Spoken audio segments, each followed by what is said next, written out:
Hello guys, in this video I'm going to show you how to create an account on Snapchat. First we have to open up the app, and here it's going to load a little bit. Then we can tap on either continue with Google or sign up.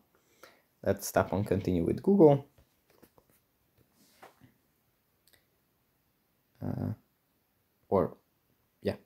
This is probably going to take a while. Then tap on your account that you want to continue with,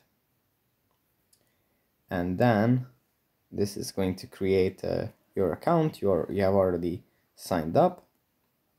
Here the app is going to ask for a few permissions. Here you can set your birthday. Let's see, just whatever. Continue. You can set your password, and then that's pretty much it for creating your account. So yeah, thanks for watching, and I'll see you in the next one.